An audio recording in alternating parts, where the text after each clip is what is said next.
Magandang araw mga kaibigan. Bigyan natin ng reaction, opinion ngayon itong post ni Dare to Us.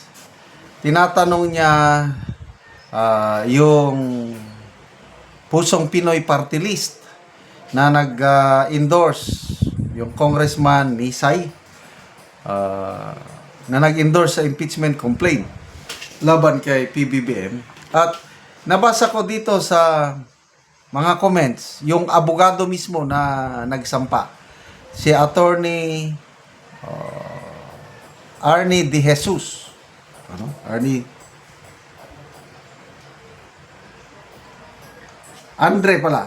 Andre De Jesus.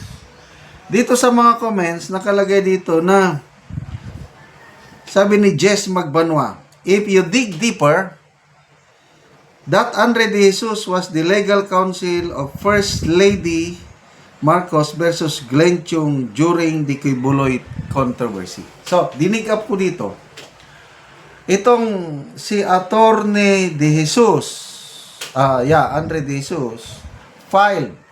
Ito sa Google Attorney Andre De Jesus filed a disbarment complaint against Attorney Glenn Chung, but he was acting as a concerned member of the bar, not as a official legal counsel for First Lady Araneta Marcos. Okay. Based on reports from November 2024, Attorney Andre De Jesus, a litigator and university professor, filed the disbarment complaint against Glenn Chung before the Supreme Court on November 13, 2024. The reason: the complaint was filed in response to statements made by Chung during a March 2024 rally where he allegedly threatened to slap First Lady Araneta Marcos back-to-back. Context: De Jesus stated that he filed the complaint because lawyers should not be disrespectful to women and should not threaten physical harm, noting that the First Lady is a woman deserving of respect and a fellow member of the legal profession. While some reports highlighted the move as a defense of the First Lady against a threat, Attorney De Jesus filed this as a private complainant concerned lawyer rather in an official capacity as her legal counsel. Okay, so dito tayo magsimula, no? Matindi ang bangayan, First Lady and Attorney Glenn Chung. And over a statement na sampalin ko ang First Lady, ang abogado, basta na lang nagsampa ng disbarment,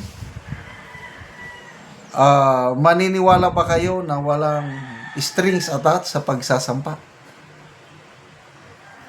Kasi lumalabas, itong si Attorney Andre De Jesus is ginawa lang niya out of his duty as a lawyer.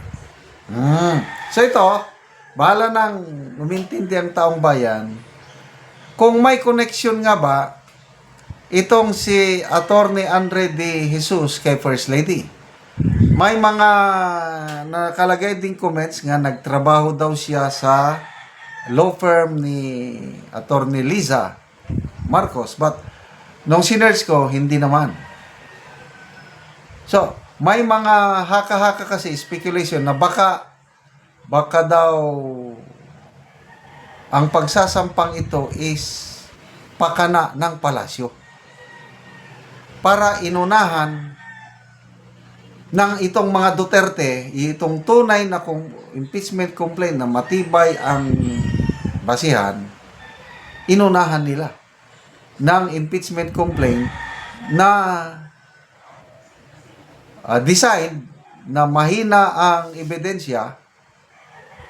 Lumalabas yung mga 5 articles of impeachment, parang swak na swak. Kailang depende ngayon sa ebidensyang iprepresenta.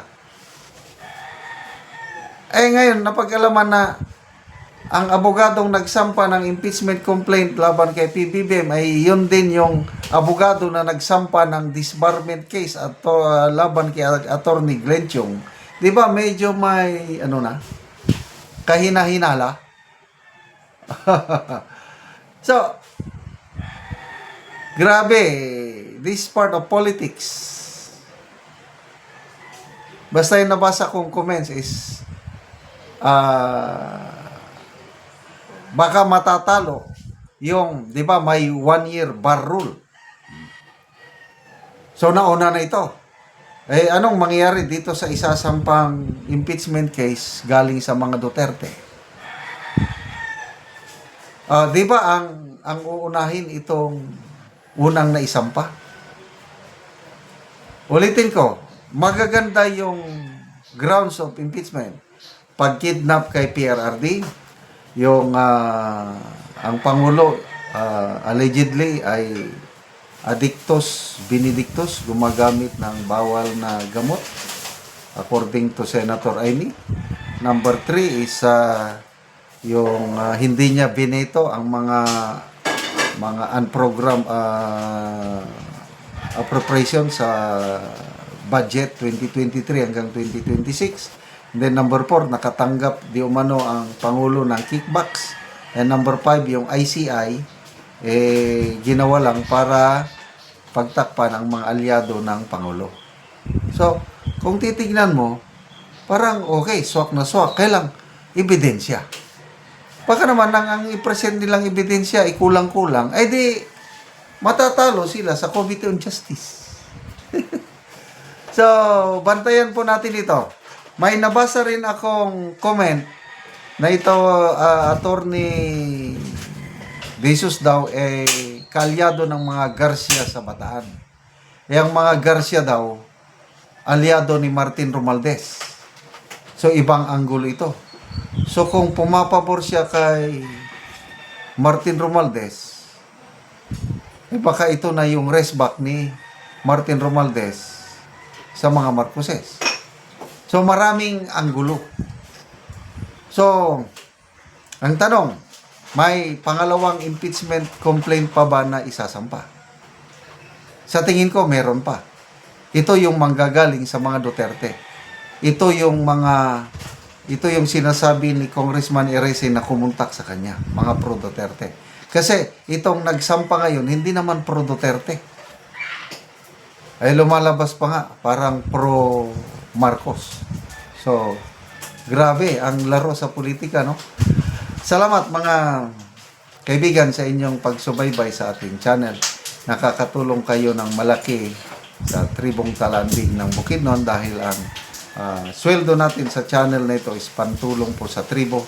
Namimigay tayo ngayon ng mga libreng yero at pako para itong tribong ito makapagpatayo naman ng mas maayos na tirahan. Panoorin nyo ang video na ito. Siyang natagaan og yero. Sponsor aning team og dagang pasag blessings nga mabot sa iyang pamilya ug sa iyang mga alalay nga nagsakripisyo sa pag atag ani nga sin. Dagang salamat sa tanan. Og karon mo na ni si kuya ang natagaan og yero. So mo na ni ang iyang balay. Og mo na ni ang iyang atupan nga iyang balay karon. So pila na ni katuig ya ang imong balay nga wala gid ka nakaatop. Pila na ni katuig pag tukod nimo?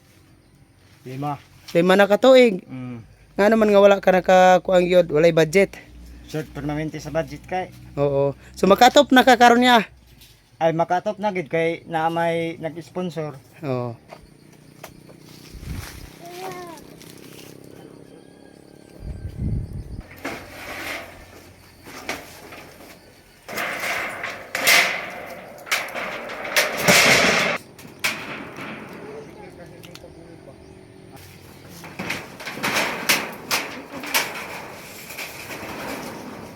Kani duk-duk